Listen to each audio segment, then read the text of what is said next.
Everyone, আজকে আপনাদেরকে দেখাবো এয়ার ফ্রায়ার মাধ্যমে কি করা যায় এবং উইদাউট অয়েল খুবই শর্ট টাইমে কিভাবে আমি কাজ করি এবং এটা কতটুকু হেল্পফুল আমাদের জন্য সেটাই আজকে আপনাদের সাথে শেয়ার করব। অ্যান্ড আজকে আমি একটা বার্গারের জন্য এখানে বার্গার ফেটি অ্যান্ড কিছু নাগেটস ফ্রাই করে নেব অ্যান্ড ওয়েট করব 10 মিনিটস। অ্যান্ড এখানে আমি 10 মিনিটস সেট করে দিলাম অ্যান্ড 160 সেলসিয়াস দিয়ে দিলাম। অ্যান্ড এখানে কিছুক্ষণ পরপর আপনি চেক করে দেখতে পারবেন কতটুকু হয়েছে। অ্যান্ড ফাইনালি আমার ফ্রাই করা শেষ, দেখছেন পারফেক্টলি খুব সুন্দর করে একটা কালার চলে এসেছে অ্যান্ড মাত্র 10 মিনিটসে এটা ready. Can you imagine without oil? It's just awesome. And অন্য সাইডে আমি কিছু শসা এবং টমেটো কিউব করে নিচ্ছি বার্গারের জন্য। অ্যান্ড যে সসেস অ্যান্ড নাগেটস আর বার্গার ফিটিগুলো আমি ফ্রাই করেছিলাম সেগুলো কাট করে নেব। অ্যান্ড এটা অবশ্য দেখে বুঝতে পারছেন আমি কীভাবে কাট করছি। এরপর একটা ডিমকে আমি জাস্ট গুলাই একটু ফ্রাই করে নিয়েছি, সব কিছু রেডি। অ্যান্ড এই যে সবাই অবশ্য আমাকে সব দিক দিয়ে হেল্প করছে, সেটা একটু করে দেখিয়ে দিলাম যেহেতু এটা ব্লগস। তো এরপর আমি একটা সস বানিয়ে নিচ্ছি বার্গারের জন্য। ফার্স্ট অফ অল আমি কিছু মেয়োনেজ নিয়ে নিয়েছি অ্যান্ড এখানে দিয়ে দিচ্ছি টমেটো সস অ্যান্ড আরেকটা হট সস।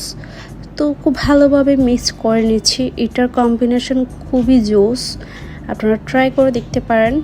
অ্যান্ড বেসিক্যালি আমি যেহেতু অনেক সময় মেয়োনেজ বাসায় বানাই, আমার কাছে বাসায় বানালে ওটা সব থেকে বেশি টেস্টফুল মনে হয়। বাট আজকে সব কিছু রেডিমেড ইউজ করার রিজন হচ্ছে সবাই খুবই ক্ষুধার্ত, বাচ্চারা খুবই বায়না করছে ওরা বার্গার খাবে, that's why.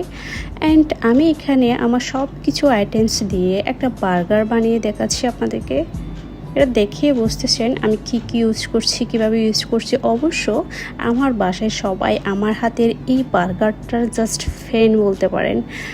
As a normally বাইরে থেকে যদি আমরা একটা বার্গার কিনতে যাই তখন আমাদের প্রায় একটা ভালো বার্গার খেতে হলে প্রায় 300 প্লাস অ্যান্ড 400 পড়ে যায়।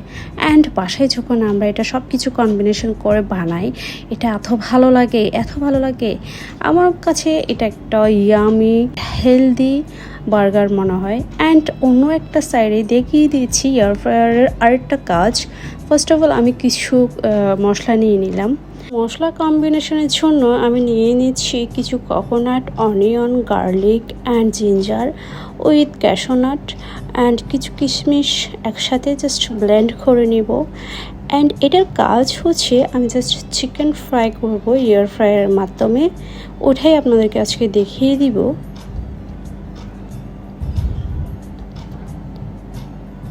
অ্যান্ড আমার ব্লেন্ড অলমোস্ট ডান। নাও আমি আগে থেকে অনেকগুলো চিকেন খুব ভালোভাবে ওয়াশ করে নিয়ে জাস্ট বেঁধে নিয়েছি। এগুলো হচ্ছে আমাদের চুটংয়ের ভাষায় কি বলে, দুরুজ করা বলে। এটাকেই আমি এয়ার ফ্রায়ারের মাধ্যমে ফ্রাই করব।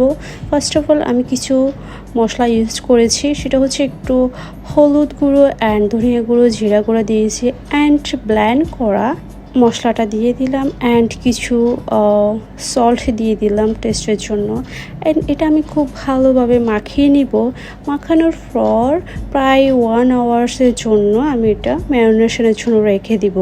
ম্যারিনেশন করার পর আমি এটা জাস্ট 10 থেকে 5 মিনিটস মতো করে চুলায় সিদ্ধ করে নিব। সিদ্ধ করার পর দেন আমি এটা এয়ার ফ্রায়ারের মাধ্যমে ফ্রাই করব উইদাউট অয়েল, হালকা অয়েলের মাধ্যমে। অ্যান্ড লাস্ট মোমেন্টে আমি কিছু এখানে মিল্ক ইউজ করছি কালার কম্বিনেশন সুন্দরের জন্য অ্যান্ড একটা গুড ফ্লেভারের জন্য। এই তো দেখছেন আমি জাস্ট হালকা করে একটু অয়েল ব্রাশ করে দিচ্ছি। অয়েল ব্রাশ করার পর আমি দিয়ে দিয়েছিলাম চিকেনগুলো, সেটা ক্লিপসটা নেওয়া হয়নি। অ্যান্ড এখানে বের করে দেখছিলাম কতটুকু ফ্রাই হয়েছে, এটা আমি দিয়েছিলাম। 30 মিনিটস অ্যান্ড 200 সেলসিয়াসের মাধ্যমে ফ্রাই করেছি। অ্যান্ড এটাও আমি ফুললি ফ্রাই করছি না, কারণ এগুলো সৌদি আরবে যাবে দুরুজ করা হিসাবে। কারণ এটা যদি আমি ফুললি ফ্রাই করে দিই, তাহলে ওখানে যখন ওরা আবার ফ্রাই করবে তখন এটা অনেক স্টিকি হয়ে যাবে। দ্যাটস ওয়াই আমি জাস্ট একটু কালারিং করে নিয়েছি। অ্যান্ড দেখতেই পাচ্ছেন কত সুন্দর হয়েছে এয়ার ফ্রায়ারের মাধ্যমে, জাস্ট হালকা অয়েলের মাধ্যমে। এটা আপনার শুধু 30 মিনিটস লাগবে, দ্যাটস এনাফ। তো থ্যাংকস ফর ওয়াচিং।